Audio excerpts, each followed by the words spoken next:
Thanks for watching Wise Monkey. Please share and subscribe, and subscribe for a giveaway. If we hit 1 million subscribers, then there'll be a significant giveaway. Now today's problem is a Honda high pressure power steering line leaking. So usually it leaks. High pressure line is at the back of the engine, starts from here. This is the power steering pump right here, goes all the way back to the rack and pinion, connected right down there, the two white marks. So that needs a 14mm wrench. Because we'll be changing the line, I'll actually cut that hose pipe there and use a 14mm socket to take that out. It's a lot easier to do that way. So that's the trick number one. Instead of trying to use a wrench, just cut the line and use a 14mm socket. Now there is a, right after that, there is a hold down bolt, 10mm. You can either take it off, or if you leave the old pipe there the way it's sitting there, then no point taking it out. I'll actually take it out.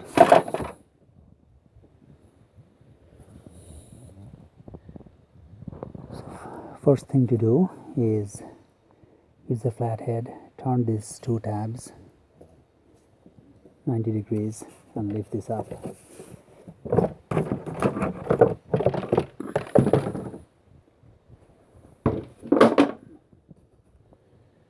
So this is where it broke.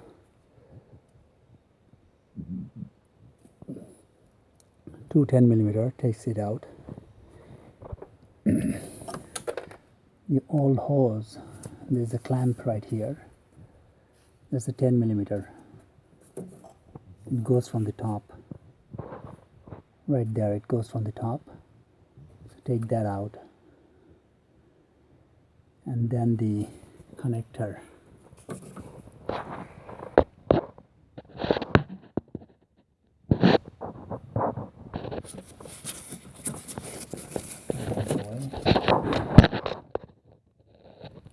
Right there.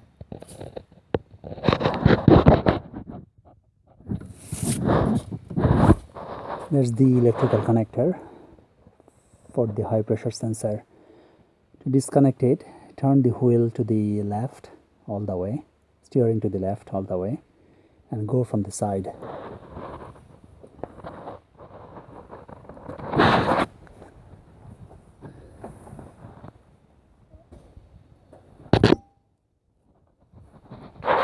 Right from the side, there's a tab.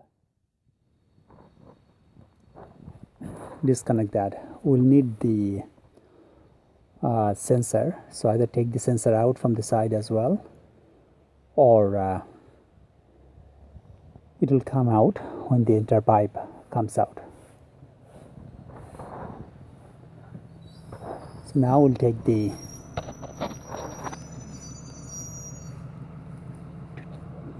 disconnect it here. To do that, it's easier to take this off. Just clamp, take this out.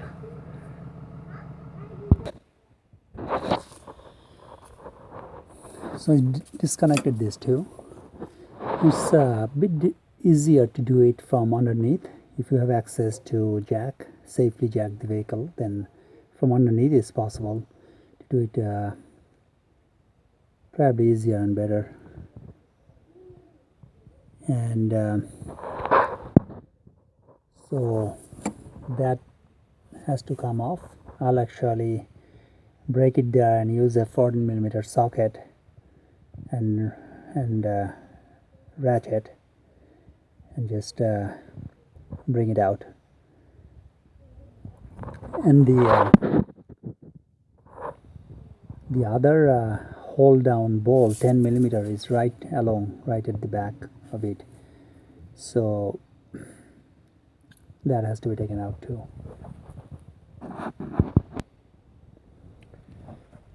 So altogether there are 3 hold down clamps.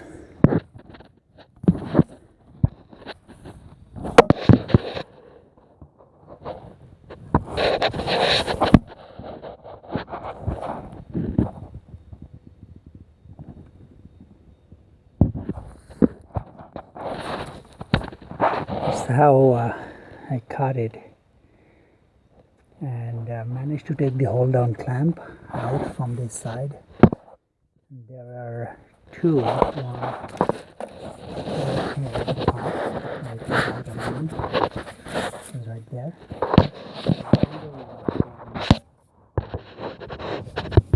Follow those and way down there, right there.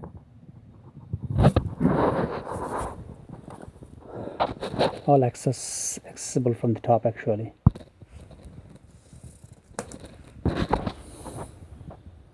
This is the old one.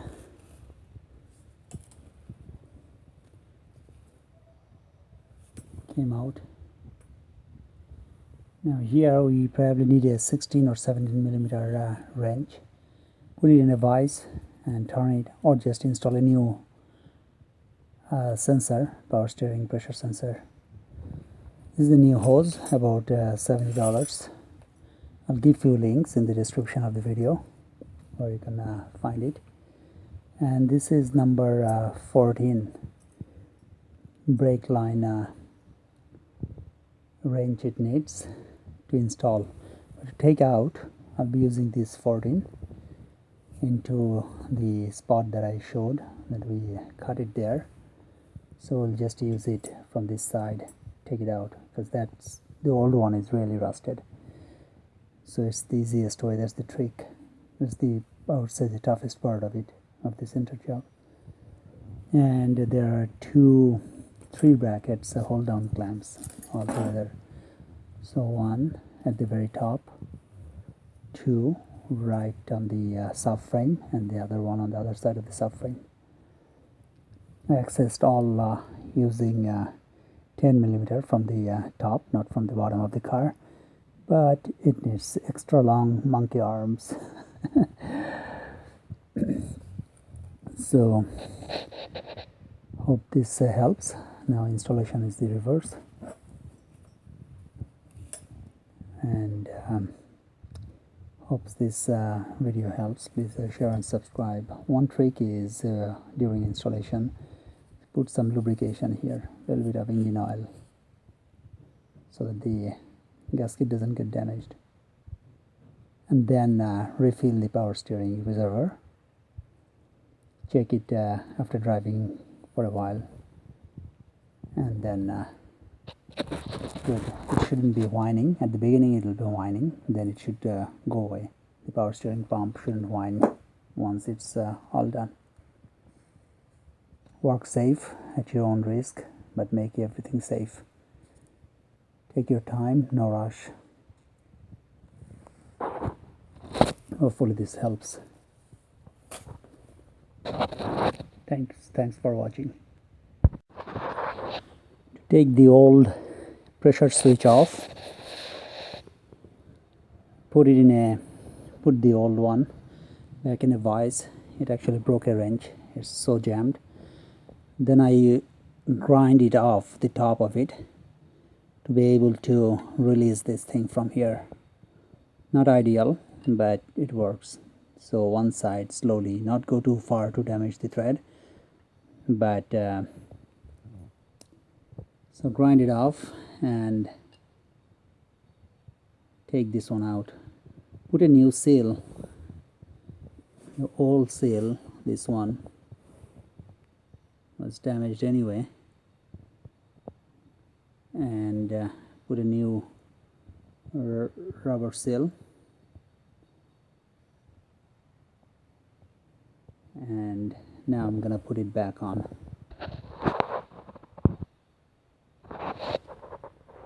So the sensor is back on. I put a little bit of lubricant grease here, so as here a little bit of grease just in case in future it doesn't rust and jam, and a little bit of grease over this seal or oil so that it slides in nicely. Otherwise this can actually get damaged during installation.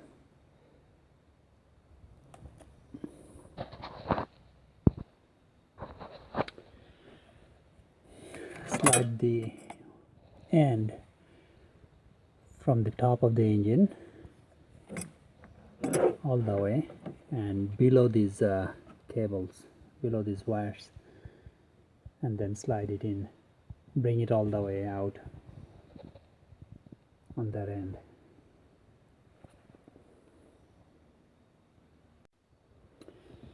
Now slide the hose in from above these cables.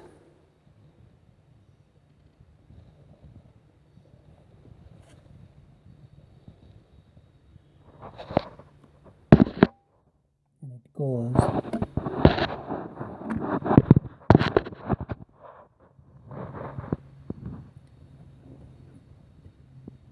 I think it goes above the soy bar link, that rod, below these hoses all the way out, and then comes around.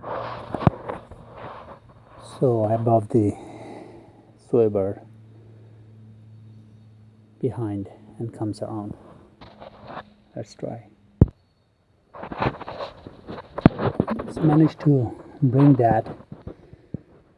It comes from the back of the engine mount all the way near the soy bar link, above the exhaust pipe, around the soy bar, above the soy bar, on the back of the engine here. Before tightening this thing, it has to be aligned right. So no rush there. But first I'm gonna put this side in. So make sure there's no debris there. So put this back in. Don't over tighten. So the trick is to put the hose. This goes